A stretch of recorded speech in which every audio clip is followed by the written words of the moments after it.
Welcome to SEDF 704, Diversity in Adolescent Development. In this video, we'll explore how motivational systems shape the adolescent experience and how these processes intersect with diverse factors like race, gender, culture, ability, language, and environment. Adolescence is a time of powerful motivational drives. Young people are driven to achieve, to belong, and to define their future goals. But motivation isn't just about willpower. It's shaped by biological needs and complex social forces. We'll begin by examining the biology of motivation, looking at reflexes, drives, and how our basic needs set the stage for goal-directed behavior. From there, we'll explore major psychological theories of motivation, like Maslow's hierarchy of needs, Expectancy Value Theory, Attribution Theory, Growth Mindset, and Self-Determination Theory. Each offers insights on how adolescents decide what's worth pursuing and how they persist through challenges. We'll also see how gender, sexual orientation, and culture factors shape what adolescents value and what they expect of themselves, and how they navigate obstacles, reminding us that motivation is never one size fits all. By understanding these forces, we can create learning environments that honor the full range of adolescent motivation, helping every young person find purpose and meaning in their growth. Emotions are more than just reactions. They shape what we care about and what we choose to do, but they don't exist in isolation. They're intertwined with another crucial part of development, motivation.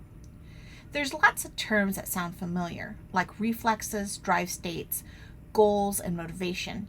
At first glance, they all seem to involve what pushes people to act, but they're not the same, and understanding these differences can help us see how biology and social context shape adolescent behavior. First, let's talk about reflexes. Reflexes are automatic motor or neural reactions to specific stimulus in the environment.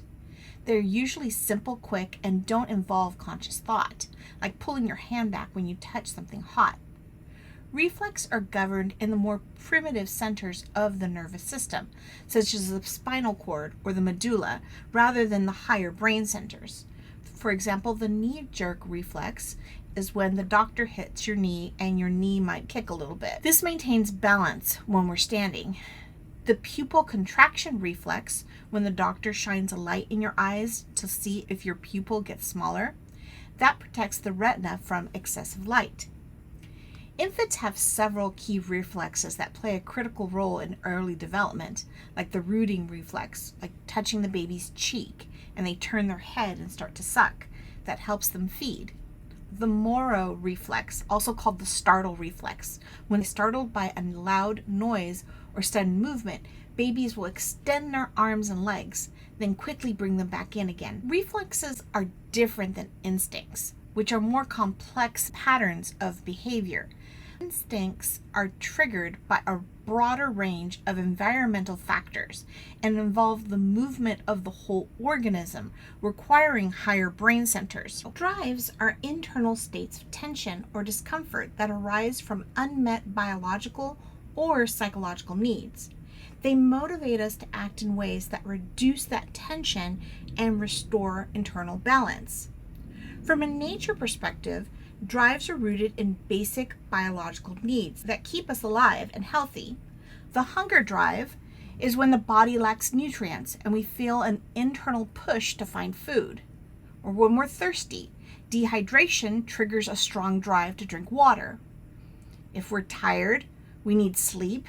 Fatigue or exhaustion creates the urge to rest and recover. Safety, when we're threatened, a drive to seek protection emerges. And sexual drive. It's essential for the species' survival. This drive motivates reproductive behavior. From a nurture perspective, drives also include social and psychological needs that come from our environment and culture. Belonging and companionship. Humans are social creatures. When we feel isolated or excluded, a powerful drive to connect with others motivates us to seek out relationships and community. Achievement and personal growth. Many adolescents and adults feel a drive for more personal development, fulfillment, and a sense of purpose, goals that go beyond mere survival. These drives aren't fleeting. Unlike quick reflexes, drives create sustained discomfort until they are satisfied. For instance, feeling hungry doesn't just go away with distraction. It keeps nagging at you until you eat something. Adolescents in particular experience an intensification of these drives because of their rapidly changing bodies and brains. This can fuel risk-taking behavior, new social affiliations, and intense curiosity about identity and belonging. So what's the difference between goals and motivation? Goals are essentially the mental images we hold of what we want to achieve, the cognitive representation of a desired state. Think of them as the picture of your mind of where you want to be, whether it's acing a test, joining a sports team, or simply feeling more confident. Motivation, on the other hand, is the psychological energy that drives us to pursue those goals. It's what turns a distant dream into an active pursuit. Motivation doesn't just get us started, it sustains our effort, directs our focus, and shapes how we respond to challenges along the way. We often hear that motivation can either be intrinsic or extrinsic. Intrinsic motivation is about the joy and satisfaction we get from the process itself, like learning something new just because it's fascinating. Extrinsic motivation is driven by external rewards, like getting good grades, winning a competition, or receiving praise. In real life, most goals and motivations are a mix of both. You might study because you love the subject and because you want to get a good grade. Understanding these differences between the picture of what we want, our goals, and the energy that pushes us there, our motivation, helps us support adolescents more effectively, especially as they navigate the unique social pressures and developmental changes of this stage. To understand how drives, goals, and motivation play out in real life, especially in school, psychologists have developed several major theories. These theories help us explain what fuels motivation, how it can be supported or discouraged, and how it connects to the uniqueness of each person. We'll focus on a few key frameworks. Maslow's hierarchy of needs, which looks at how basic needs must be met before higher goals can be achieved. Expectancy Value Theory, which examines how beliefs about ability and value shape effort. Attribution Theory, which explores how people explain their successes and failures. Dweck's Growth Mindset Theory, which shows how beliefs about ability can motivate or discourage learning. And finally, Self-Determination Theory, which looks at what kinds of motivation lead to real engagement and well-being. Understanding these theories helps us see that motivation isn't just about working harder. It's shaped by how adolescents see themselves, their goals, and the world around them. Let's start with one of the most well-known theories of motivation, Abraham Maslow's hierarchy of needs. Maslow was an American psychologist who wanted to understand what drives people, not just in moments of survival, but also in moments of growth and self-expression. He believed that humans have a set of basic needs that must be met before they can move to higher levels of motivation. The key idea here is that Maslow argued that these needs are organized in a hierarchy, like a pyramid. At the bottom are the most basic life-sustaining needs. As each level is satisfied, people can move up to the next. Here's how it breaks down. Level 1 are the physiological needs. These are the most basic needs for survival: food, water, warmth, rest, and physical health. In adolescence, this can mean making sure students have access to meals and enough sleep. Level 2 are the safety needs. Once the basic survival needs are met, people want to feel safe and secure, both physically and emotionally. For teens, this includes safe home environments, feeling safe at school, and knowing they're protected from harm. Level 3 is love and belonging. Next, adolescents need to feel a sense of connection and belonging, whether it's with family, friends, or a larger community. This is especially important for social development, identity formation, and mental health.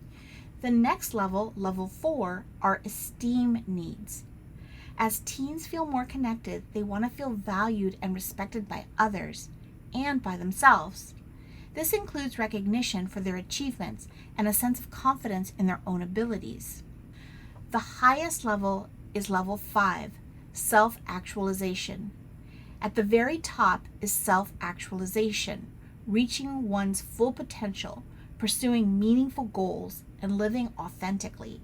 For adolescents, this might look like exploring personal passions, engaging in creative projects, or working towards future dreams. Maslow's pyramid can also be seen as 3 broad categories. The basic needs would encompass physiological and safety needs. The psychological needs would encompass the love and belonging and esteem needs. And finally, the self-fulfillment needs would include the self-actualization component. Maslow's theory reminds us that motivation isn't just about willpower. It's about meeting fundamental human needs. If a student is hungry or doesn't feel safe, it's going to be hard for them to focus on academics or on identity development.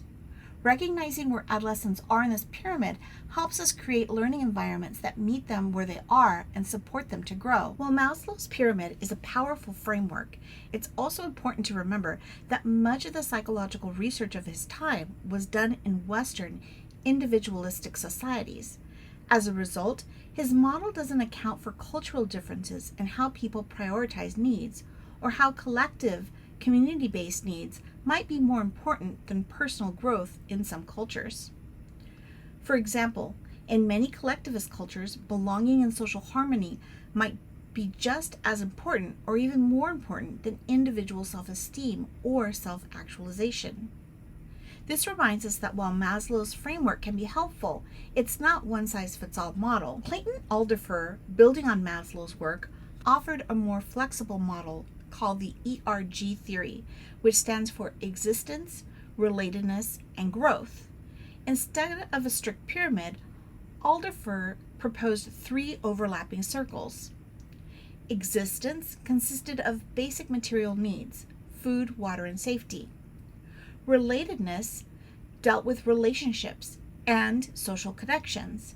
And finally, growth was designed for personal development and self-fulfillment.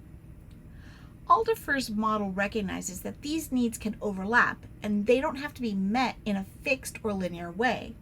For example, a teen might be seeking both connection and growth at the same time, like joining a dance group that supports them socially and creatively. Building on these ideas, William Cross in 2007 proposed a concentric circle model to better represent the dynamic and interrelated nature of human needs. Instead of a ladder or hierarchy, Cross imagined the needs like overlapping ripples in a pond, always interacting and changing with context. Cross's model views needs as interconnected and independent. All 4 domains, cognitive, emotional, physical, and spiritual, work together and must stay in balance. In this model, no one domain is first. A disruption in any one area, like housing insecurity, cultural loss, or lack of belonging, can throw the whole system off balance. The goal isn't to climb a ladder, but to restore harmony across all areas of life. This balance is what supports safety, growth, and well-being, not just for individuals, but for families and communities too. To see how culture can influence the hierarchy of needs, let's consider some examples from religious practice, like Ramadan in Islam and observance of the Sabbath in Judaism. For Muslims, observing Ramadan, fasting during the day, is deeply spiritual practice that reflects self-discipline, devotion, and connection to a higher community.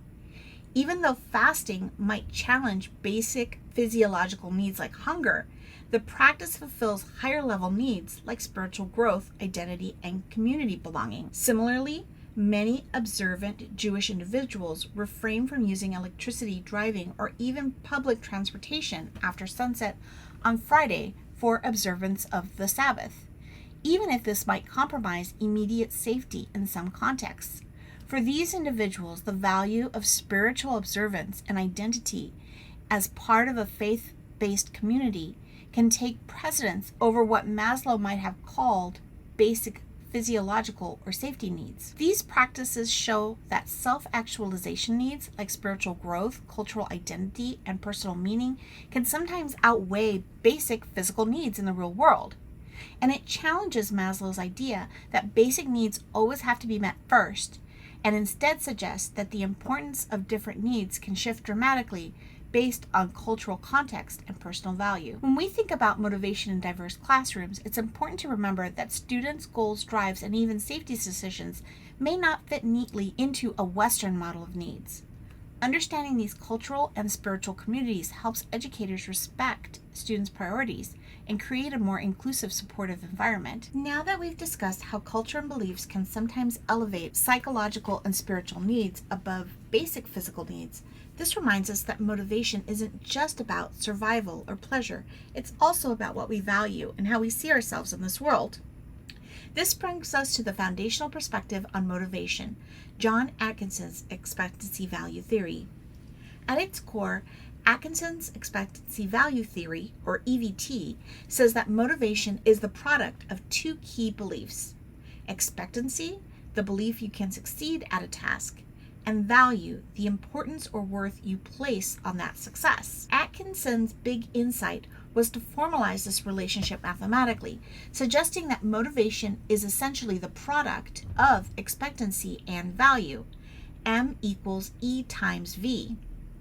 This simple formula captured the idea that if either expectancy or value is zero, motivation drops out entirely, no matter how high the other factor might be. This is the heart of Atkinson's insight. Motivation is not about one factor alone.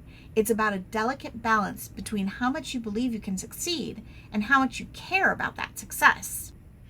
Let's break down the first piece of this equation, expectancy. Expectancy is all about belief, specifically the belief that your effort will lead to a successful performance. In simpler terms, it's the answer to the question, do I think I can do this? For example, imagine a student preparing for a tough exam. They've studied hard and feel confident. Their expectancy for success is high. But if they're unsure about their abilities or haven't had good experiences with the subject in the past, their expectancy drops, and so does their motivation. Expectancy is closely tied to a powerful idea from another psychologist, Albert Bandura, called self-efficacy. Self-efficacy is your belief in your abilities to successfully complete a specific task or reach a goal. Importantly, self-efficacy beliefs aren't set in stone. They're shaped by four sources: mastery experiences, actually doing something well and seeing you can do it; vicarious experiences, watching others succeed and thinking, if they can, maybe I can too; verbal persuasion, encouragement or feedback from others that boosts your performance; and psychological and emotional states, feeling calm and focused rather than anxious or defeated. Together, these sources build up expectancy, making it more likely that adolescents will see challenges as opportunities rather than obstacles. For educators, it's crucial to understand that self-efficacy isn't just some abstract idea. It shows up in how students act and react. When students have low self-efficacy, you might see them procrastinating or avoiding tasks altogether. They might feel anxious about failing before they even begin, and they often don't stick to strategies like planning or setting goals. If things get tough, they're more likely to give up, not because they're lazy, but they just don't believe they can succeed. On the flip side, high self-efficacy shows up as persistence. These students push through challenges, willingly take on hard work, and keep up their effort over time. You'll see them using strategies like note-taking, organizing their ideas, and asking questions, actively working to learn and improve. They're also more emotionally resilient, feeling like they have real control over their success. Understanding these patterns helps us support students more effectively, seeing the signs and responding with the right encouragement and resources. Now let's look at the other half of the equation, value. Value refers to the importance or desirability that a person assigns to a particular outcome or goal. In other words, how much does that success or achievement matter to them? Think of a student who's aiming for a college scholarship. If they see that opportunity as a major step toward their future, maybe a chance to leave home, build independence, or fulfill a family dream, the value of that scholarship is sky high. Or imagine a job candidate weighing a job offer. If that position aligns with their career goals and offers financial security, they see it as high value, something worth working for and fighting to achieve. Just like expectancy can be high or low, value can vary a lot from person to person, depending on their goals, their background, and what they find meaningful. According to Eccles and Wigfield, who extended Atkinson's work, value isn't just one single thing. It's actually made up of 4 different subcomponents. These researchers showed us that motivation is shaped not just by how much we value something overall, but by the unique ways we experience that value. These 4 subcomponents are attainment value, how important it is to do well on this task; intrinsic value, how much we enjoy the task itself; utility value, how useful or relevant the task is for our future goals; and relative cost, what we have to give up or sacrifice to pursue this task. Each of these types of value can vary widely depending on the student, the context, and what's happening in their lives. And together they help determine how strongly a student feels motivated to engage and persist. These values are relatively stable over time. They're shaped by early experiences and cultural or social contexts. Let's look at them independently. Attainment value is about how important it is to do well on a particular task because it ties into the person's identity or sense of self. For example, a student might place high attainment value on doing well in math because they see themselves as a math person. It's part of who they are. Intrinsic value is the personal enjoyment or satisfaction a person gets from doing the task itself. For instance, a teen might love painting just because it's fun and fulfilling, not because they want to be an artist or earn a prize. Cost refers to the perceived negatives or sacrifices associated with doing the task, like effort, time, or stress. For example, a student might see studying for an exam as too costly if it means missing out time with friends or feeling overwhelmed. And utility value is about how useful or practical the task is for achieving future goals. A student might take a coding class because they believe it will help them get a good job later, even if they're not passionate about it. These 4 components, attainment, intrinsic value, cost, and utility value, combine in different ways to shape a person's motivation. Let's look at an example of how these concepts come to life in the real world. This paragraph is an example about a student named John. It says, John, an avid runner, decides to participate in a local marathon. He feels motivated to train because he enjoys running and values the sense of accomplishment that comes with completing races. He also believes that completing the marathon will help him qualify for a spot in an elite running program he hopes to join. Throughout his training, John sets achievable goals for himself and diligently follows a structured running plan. As he sees improvements in his speed and endurance, he feels a sense of confidence and mastery over his running abilities. Additionally, John joins a running club where he connects with other runners who share his passion for the sport. They provide him with encouragement, support, and camaraderie, fulfilling his need for belonging within the running community. There are several examples of the EVT components within his story. I've coded the components using different colors: pink for expectancy, orange for attainment, yellow for intrinsic value, green for relative cost, and purple for utility value. The first thing we see is an example of intrinsic value. It states John is an avid runner who genuinely enjoys the activity itself.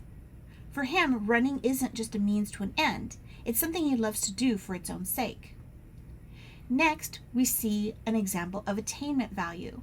He values the sense of accomplishment that comes with completing races. And later, we see an example where he sets achievable goals for himself. He sees improvements in his speed and endurance. These parts of John's story could suggest attainment value because it shows he cares deeply about the personal significance of completing races. In this example, he finds meaning in the act itself and how it confirms what kind of runner and person he believes himself to be. Next, we see an example of utility value highlighted in purple. John believes that finishing this marathon will help him qualify for a spot in an elite running program. It's a direct investment in his next big goal, a clear, concrete step that will open doors for future opportunities and advance his running career. Next, we see an example of cost value, highlighted in green, where it states that he diligently follows a structured running plan. This suggests that John recognizes that his goal requires commitment, and he's willing to invest time and energy in a structured training plan, even if it means giving up other activities along the way. At the end of the paragraph, highlighted in pink, we see an example of expectancy. This is expectancy because John's sense of confidence and mastery over his running abilities directly shapes how likely he believes he is to succeed in his marathon goal. Expectancy is about the perceived likelihood of success, and John's positive belief in his capability, feeling effective and strong as a runner, raises that sense of I can do it, the heart of the expectancy part of EVT.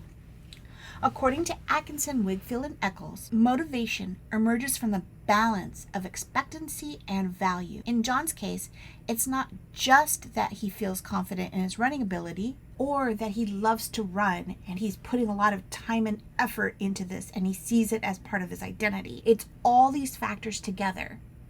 His belief that he can succeed and all these different ways he values it. If any of these were missing, if he didn't believe he could succeed, or if he valued it somehow less, motivation would diminish. But because both expectancy and value are high, John is driven to keep training and push himself forward. The balance of expectancy and motivation is what makes EVT unique. This is what fuels persistent, motivated behavior through the lens of expectancy value theory. In 2020, Wigfield and Eccles expanded on the original theory by highlighting how expectancies and values are not necessarily static personal traits, but they're deeply shaped by social and situational contexts over time. These situated elements show that motivation is more dynamic than once thought. Wigfield and Eccles' research showed that beliefs about success and value can be influenced by key socializers. Parents, teachers, and peers can shift based on relationship settings and even the timing of the experience. Motivation is not about the individual. It shows how the environment, the task at hand, and the social and cultural messages around us shape what seem possible and worthwhile. This means that expectancies and values are constructed in real time, influenced by immediate tasks like a challenging homework assignment, micro and macro environments like a supportive classroom or a competitive peer group, cultural messages about what matters, like whether sports or academics are more valued, and the timing of experiences across weeks, months, and years. To see what situated expectancy value theory, or SEVT, looks like, let's go back to John's example. We already saw how expectancy and value work together to shape his motivation. Now let's consider how the environment, the people around him, the tasks he faces, and the cultural context can shift those beliefs in real time.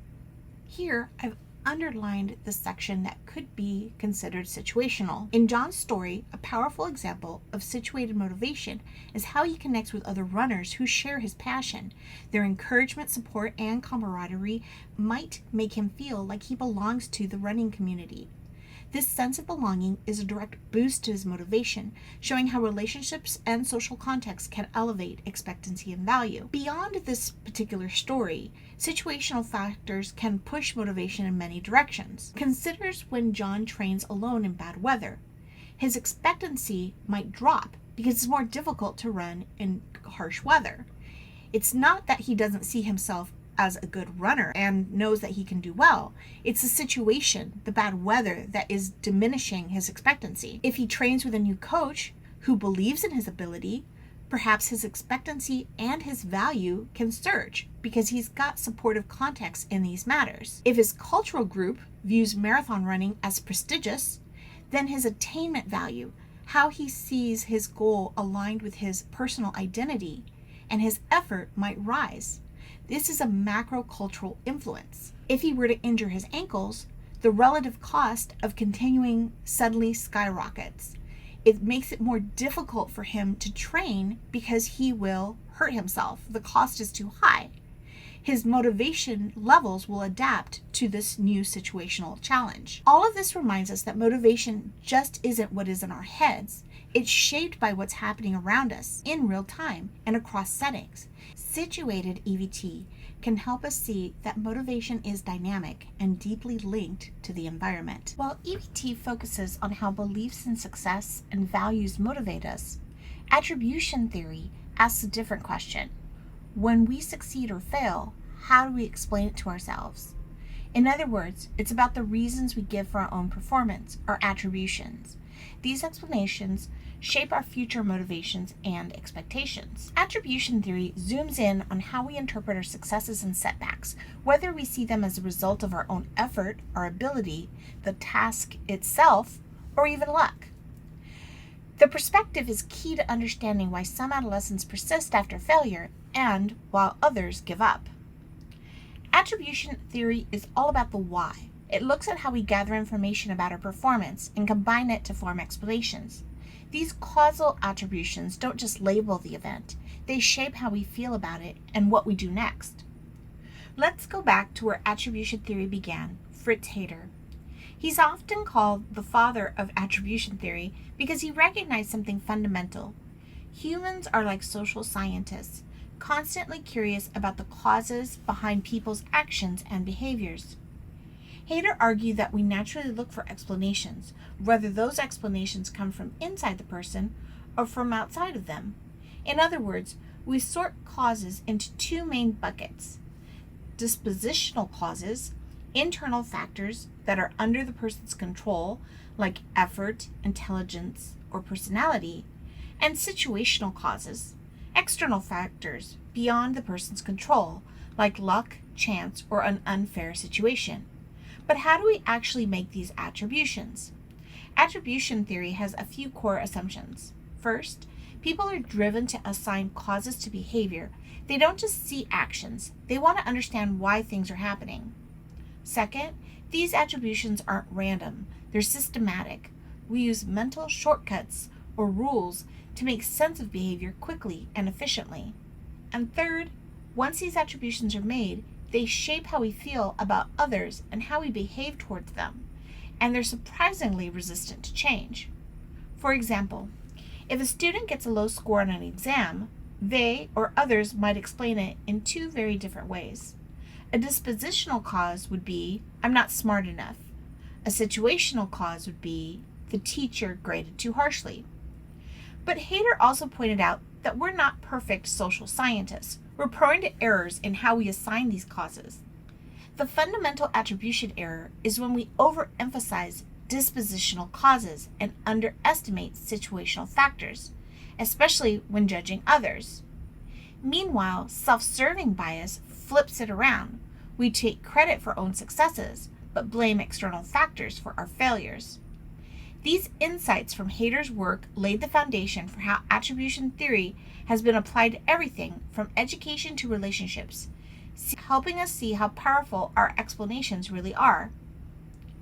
Building on Hayter's insights, Bernard Weiner extended attribution theory by focusing on how people, especially students, understand the causes for their successes and failures in learning.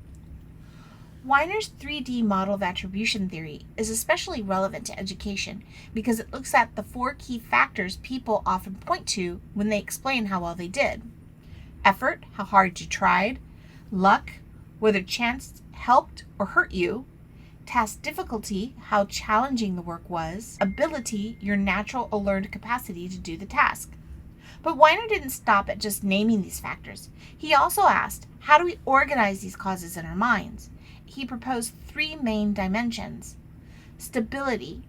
Does the cause change over time or is it stable? For example, I'm always bad at math is stable versus I didn't study enough this time is unstable. The next dimension is locus of control. Is the cause inside of you, which is internal, or is it outside of you, which is external? Like, I didn't try hard enough is internal versus the test was unfair is external. The last dimension is controllability. Can you influence the cause, or is it beyond your power? Like, I could have practiced more, which is controllable, versus I was sick that day, which is uncontrollable. This framework helps us understand how students interpret setbacks and achievements and why some bounce back while others give up. If a student believes failure was due to a controllable cause like effort, they're more likely to try harder next time. But if they see this as a stable, uncontrollable problem, like thinking they're bad at math, they might just disengage completely.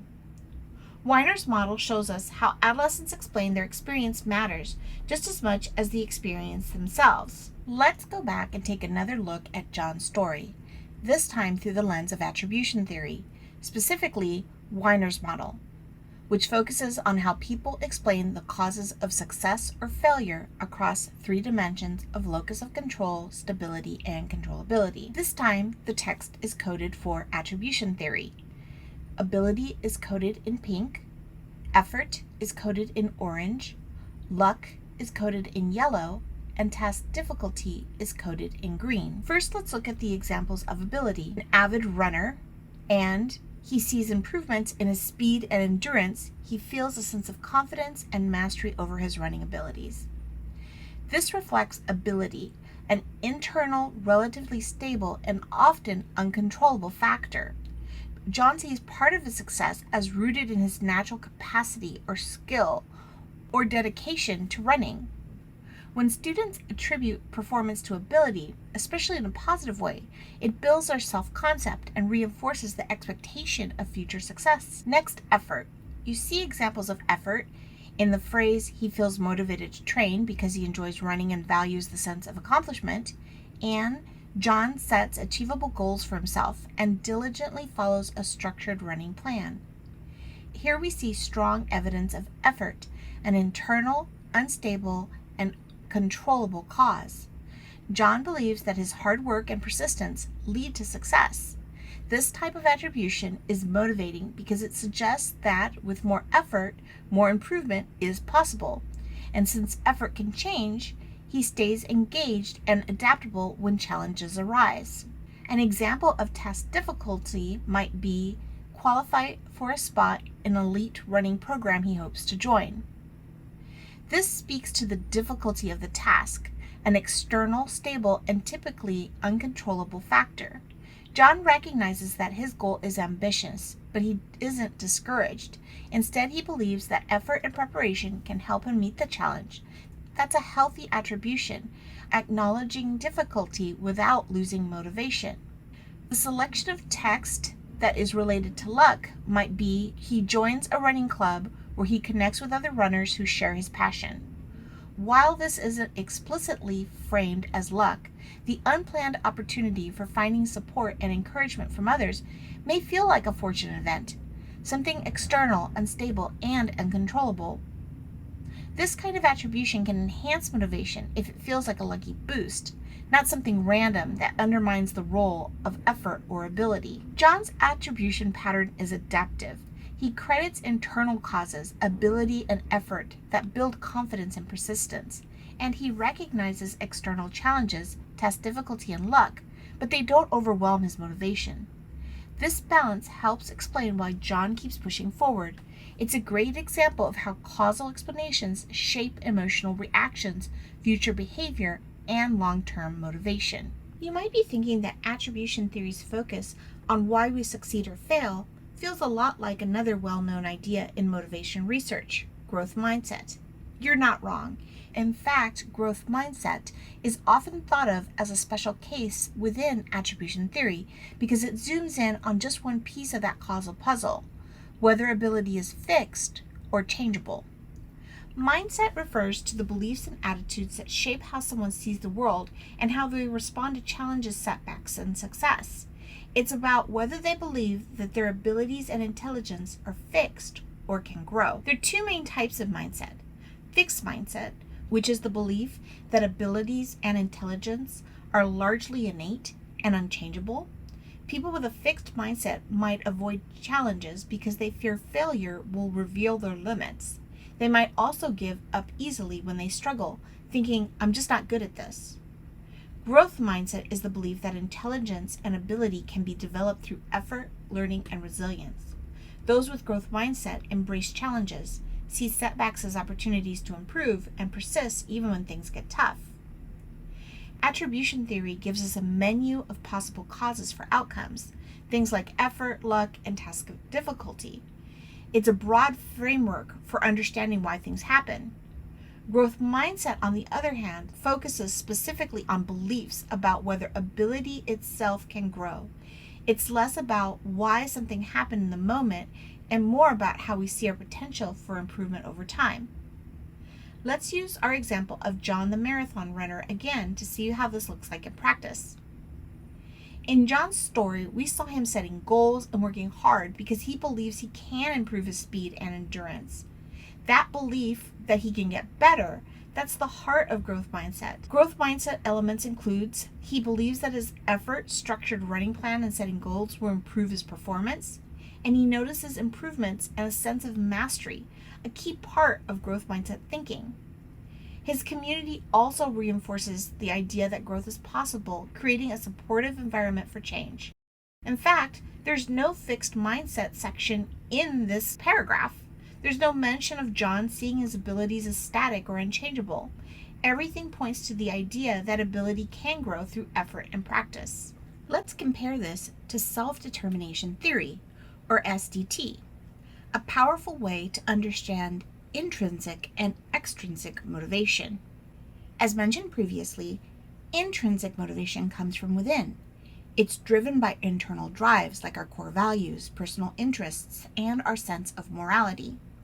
In contrast, extrinsic motivation comes from the outside, things like rewards, recognition, grades, or the desire to avoid punishment. In the 1970s, Edward Deci's work highlighted how important it is to nurture those intrinsic motivations, not just rely on external pressures.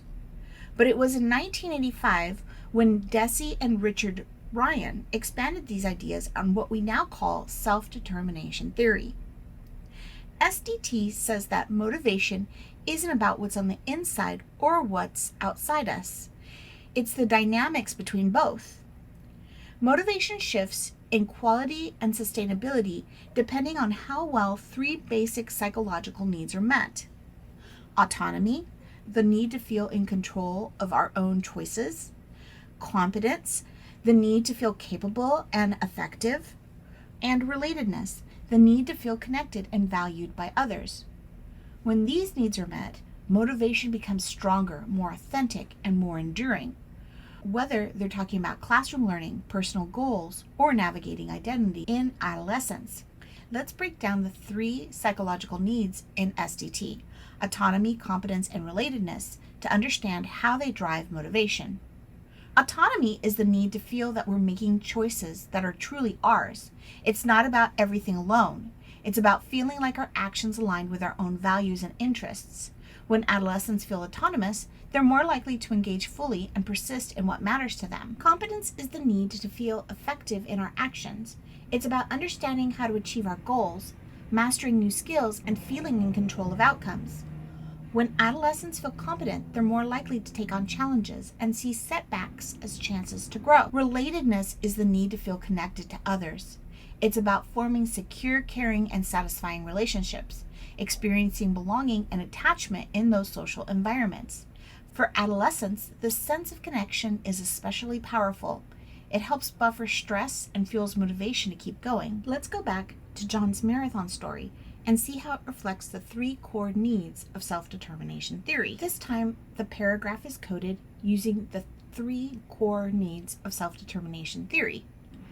I've coded autonomy with pink, competence with orange, and relatedness with yellow. In terms of autonomy, John chooses to participate in the marathon because he enjoys running and values a sense of accomplishment. This decision is self-initiated. It aligns with his personal goals and interests. This shows how autonomy fuels authentic motivation. It's not about external pressure, but about what is meaningful for him. In terms of competence, throughout his training, John sets achievable goals and follows a structured running plan. He sees improvements in his speed and endurance. He feels a sense of mastery and control. This is competence in action. It's that feeling of, I'm good at this and I'm getting better, which keeps him engaged and focused. In terms of relatedness, John also joins a running club where he connects with other runners who share his passion. Their encouragement, support, and camaraderie meet his need for belonging, making the experience not just about running, but about being part of a community. This relatedness boosts his motivation and commitment even more, showing how social connections can reinforce personal goals. So in John's story, we see how all three needs, autonomy, competence, and relatedness, come together to create deep, sustained motivation. So what happens when these three needs, autonomy, competence, and relatedness, are either met or unmet? Let's break it down. When these needs are met, people experience what we call self-determination. They feel driven from within, so intrinsic motivation is increased. And importantly, they see improvements in their overall psychological health, feeling more engaged, feeling fulfilled, and feeling capable. But when these needs are not met, the effects can be just as powerful in the opposite direction. People can start to withdraw, concern for others. They might feel alienated or disconnected from those around them. And in extreme cases, this disconnection can even lead to antisocial behavior, like rejecting social norms or pushing back against communities that don't seem to support or value them. I want to briefly touch on an important part of self-determination theory: the idea that not all motivation is created equal. Motivation can fall along a continuum, from fully external to fully internal. External regulation is when behavior is driven entirely by outside rewards or punishment. For example, a student might take chemistry only because their parents promised a cash reward if they get an A. There's also introjected regulation. Here, the motivation is internal, but it's driven by a pressure, like a guilt or anxiety. It's not really true ownership. So a student might take chemistry because they would feel ashamed or like a failure if they didn't. Next, there's identified regulation. At this point, motivation is more personal. Students do the work because they see the value for their own goals. For instance, a student might take chemistry because they believe understanding science is essential to their ultimate goal of becoming a nurse or doctor. Next, there's integrated regulation. Now the behavior is fully aligned with who the person is. It fits their identity and it fits their core values, even if there's an external reason. Think of a student who's taking chemistry because it aligns with their self-concept as a future health professional and who values scientific literacy and helping others. Full intrinsic motivation at the most internal level is when the behavior is the reward. A student studies chemistry because they genuinely love solving complex problems and are fascinated by chemical reactions. This continuum demonstrates that the closer motivation is to intrinsic, the more sustainable, authentic, and satisfying it feels. Something that is especially important to remember when working with adolescents navigating diverse identities. Let's compare each of the motivational theories we discussed using another real-life scenario. Imagine a girl of color presenting her project at a school science fair. According to Maslow's hierarchy of needs, her basic needs for safety and belonging must first be met. Next, if she's experiencing microaggressions or feels isolated, especially in a predominantly white or male-dominated environment, it can block access to higher-level motivation, like self-esteem or self-actualization. Through the lens of expectancy value theory, we understand that she needs to believe she can succeed, her expectancy, and that her project is meaningful or important, that there's value. But if she's already received the message, whether directly or indirectly, that girls of color aren't expected to succeed in science, her expectancy might be low and her motivation can suffer. Attribution theory reminds us that the way she explains setbacks really matters. If she gets a poor score and thinks, I'm just not good at science, an internal stable attribution, she could give up. But if she understands that outcomes are influenced by things like feedback, quality, or context, she's more likely to stay engaged. That's why it's so important that teachers give fair, encouraging, and specific feedback. Through the lens of growth mindset, we can see her reframe challenges.